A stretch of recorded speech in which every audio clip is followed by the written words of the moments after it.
Hey guys, how's it going? My name is McTosin. Welcome back to WWE SuperCard. Today we are talking new ECW cards. There are more of them. The event has been extended, and just as suspected, the ECW tokens are still viable for the new cards, but there's a little bit to talk about. So, as expected, four new cards. Since the first batch were two Enigma to WrestleMania 40, the second batch are as well.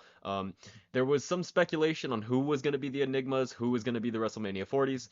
The cards are firmly out now, so I can tell you that the two Enigma cards are Lita, which is awesome. You know, female SE cards, like the first female SE card of the Enigma tier, fantastic. And then CM Punk, which is I think the first strong down arrow of the tier as well. So very solid, honestly. Unfortunately, that means that the other fellas are WrestleMania 40, so you're not going to be able to use the super awesome Cena and RVD cards if you're top of the tier. But I mean, those cards are still fantastic looking. Like this is a great image for Cena, and then this RVD image is pretty sick as well. So if you get your hands on these cards for some reason, they're gonna be some sick images that you could use. And if you're a lower tier, of course, if you get your hands on one of those cards, it's even better. You know, it's even more power to you. So there are a couple things to talk about with the event. There are 7 days, it's 7 firm days left of the event in total, but the ECW tokens work for both sides, right? So it's both 250, and they're two different packs. So a matter of respect and to the extreme, they're two separate packs. I'm inclined to just keep going after the to the extreme pack, honestly. For a free-to-play player, I think that it's smarter to do that because I already have a Terry Funk Pro, I have a Cactus Jack sitting there waiting to get a buddy, and if I go for the seconds pack, the Matter of Respect, the new one with Lita and with Punk, I really run the risk of not getting a pro at all. Because here's the thing, right? Tag Team Takedown sucks. It's horrible, it's boring, you have to rely on a teammate that is usually half a brain cell, right? Unfortunately, Tag Team Takedown ran longer than 24/7 and it gave so many more rewards. So even if you get to the 10 streak, you're only getting 3 extreme tokens per win. And realistically, you can probably get about 70-ish wins, 80 wins in a like week-ish around there. And that's not that many tokens because you're only getting 3 per win once you get to 10, and there is a quest that we'll talk about, but it's just not nearly as effective. I have wet hair, so it's like in my face. It's not nearly as effective as Tag Team Takedown was at giving you points, because Tag Team Takedown, you sat down, you played Tag Team Takedown for 15, 20 minutes. If you got all 5 wins, you can get 15 tokens in one sitting. Whereas 24/7, you have to play other game modes to have the 24/7 match proc, and it's up to chance. And I mean, if you're not speed hacking, it's gonna be tough to get a lot of matches on this to get a lot of tokens, and it's even worse if you it's even worse if you aren't like pausing your streak overnight. So it 24/7 is a little rough. I was really hoping that the rewards for 24/7 would be like starting at 3 and then 4 and then 5. Like that would be much better. But it's kind of hard to get these tokens now. They're still coming off the draft board at a pretty relatively high rate, so that's nice. But I mean, just honestly, I don't see a way that I'm going to get these cards pro'd for sure. I am not getting 750 tokens again. And that's not even because I'm like, oh, I'm done. I don't want to play this anymore. That's not what it's even happening here. Even if I tried, I don't think I can get 750 tokens again. So there's that. Let's go over the quest. This quest is brand new, just came out with this update. It's only running for the first 6 days of the event. So that makes me wonder, is 24/7? 24/7 is also only here for 6 days. So the event is 7 days left, but only 6 of those days will collectibles actually be obtainable. So it's a short one here. And if you get this quest done, which play any game in a PvP mode, this is useless. You'll get this done as long as you're grinding like matches on superstars. You could even do war to just make this faster. Charisma matches, just by playing, you'll get this. Super move, this one's a little bit of a pain. 15's a lot of super moves to have to knock out, but you'll get it done. Especially if you're playing Royal Rumble as well, it's really easy to stack that up. Acquire tickets, just make sure to get on this fast, not late. This is cool. You get a really cool RVD image. You can get one of his old images. Oh wow, that's surprising that they put that out. Anyway, pretty cool. You get a nice RVD image and a Cena image from the quest as well, and then a whatever this is. Oh, a Hollywood Blondes pack. So you'll get a Brian Pillman card. If you're not gonna pay for the battle pass, you can get an old version of it. So that's cool. None of that actually matters. What matters here is the barely legal quest full reward.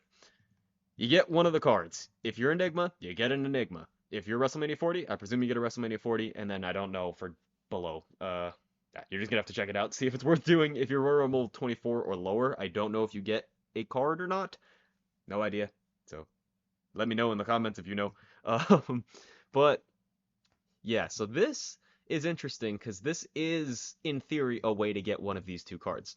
So maybe you could get 500 collectibles. I even think that's a little steep, but maybe if you have no tokens like myself, if you have plenty of tokens saved up, go crazy, dude. Getting a SE female is super important right now. So I would actually highly, highly, highly recommend if you have a ton of ECW tokens left over, invest. Invest now and hope for the best. Hope you get that Lita card, or even if you get the Punk, it's not the end of the world, and it's a cool image as well. I mean, we can't underrate those images. These cards are sick looking. Um, there are plenty of new packs as well, but if you're not gonna spend money, you're not gonna get these packs. You can't even get the WrestleMania 40 cards without. If you're in the Enigma tier and you're a free-to-play player, you can't get the WrestleMania 40 copies without spending money, I don't think, because it's still the Anarchy Rules, which is the other fellas, and then it's still Ultra Clash, which is the first batch, and then Guilty as Charged is just a regular Enigma card. Hostile City is a regular Enigma card. I think they might have messed this up. This doesn't make sense, but whatever. And then to the extreme is the old pack, and this is the new pack. You can't even get Cena and RVD. So that's a bit of a bummer, you know. That's why I said if you can get your hands on one of these cards somehow, that's cool.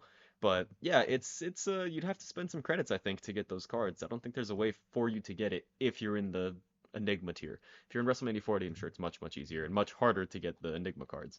But yeah, I just wanted to make this video to A, cover the stuff, and B, talk about it, like the gripes I have with it. Because 24/7 is okay. It's okay. It's really easy. And as long as you're keeping track of your streak and not letting it expire on you, you're cool. But it doesn't build up nearly as many tokens as Tag Team Takedown did. And since it's a hard refresh and we don't have as much time, it's going to be a little tough. I think it's going to be a little bit difficult to get this done. Um, so that's why I'm probably just going to keep going for the Cactus Jack Pro. I mean, I put out the video, Quest for a Cactus Jack Pro, 2 days ago, 3 days ago, something like that. And I didn't get him, which is a bummer. But I mean, I did get the Terry Funk, so that's one SE that I have from this event. I I mean, a regular card doesn't help me, you know? Like if I get the Lita, sure, it's going to be strong because my female superstars are just not very strong in general, but if I get the Punk, that is useless if I don't pro it. So, I don't think it's worth running the risk, honestly. So I think what I'm going to do is I'm going to just build up as many ECW tokens as I possibly can over the course of this event, with the additional 50 from the quest. I feel like you can't not acknowledge that. You get 50 from the quest as well, in addition to the card itself. So I'm kind of rambling over myself and losing my train of thought. But the thing for me is I don't think it's going to be worth just like pouring my credits into it right away or my tokens into it right away. So I'm going to hold on to all my ECW tokens until the very end of the event, at which point I'll know like, okay, I got if I get Lita from this, like maybe it's worth trying for Lita again, trying to get that pro. If not, if I get another Terry Funk from this, then it's just like, okay, I'm definitely going back to the drawing board with the original To the Extreme pack because there's no reason for me not to try to get this Cactus Jack. Pulling one Cactus Jack is much easier than pulling two Litas or two Punks. That's just the way I see it. If you want to do something else with your tokens, knock yourself out, go crazy. I'm just trying to make the absolute most out of this event because I'm declaring war on campaign. I'm trying to finish this campaign mode, and it is a nightmare. It gets really hard right here. I mean, I have two Macho Man cards, and it's like a whole thing. So I'm trying to get as many strong SE cards as I possibly can, and this is the way I think that I'm going to approach it. It's unfortunate that you can't get your hands on the WrestleMania 40 cards unless you spend some credits. I think that's a bummer. I feel they should be purchasable with tokens if you want to use them. I don't know. It's kind of unfortunate. But I didn't even get a Sensational Sherry or Sandman from the first ones because I never bought Ultra Clash or anything. So, you know, there's a whole lot of stuff. It's I'm trying not to be overly negative here, but I'm just like approaching it from like a practical standpoint. Getting one more of these guys is probably just more effective than getting one of the new ones, which is unfortunate because these cards are awesome and I love Lita and Punk is cool. And then, you know, new cards are always more fun than old cards. So yeah, that's my take on it. That's my coverage of the new event. New event. And I think it is cool that they did like a two-part series of this, and these cards are freaking gorgeous with some fantastic images. So I feel like I got to give them credit there. And just approaching it from a practical standpoint, most likely I'm just gonna pour my stuff into To the Extreme 2 more times if I can get that many tokens, and then probably call it a day on the event. I could get a fortified 2 or 3 or not Sandman, fortified 2 or 3 Terry Funk, and then hopefully I'll get that pro Cactus Jack as well. So thank you so much for watching. I hope you guys enjoyed this video. This should be a double upload day, so if you would like to go check out my Rise that I'm finally doing on the channel, that'll be linked to the top right corner if I don't forget. And yeah, thank you guys for watching. Hope to see you guys in the next one. Good luck with your ECW tokens. Let me know how it goes. Take care.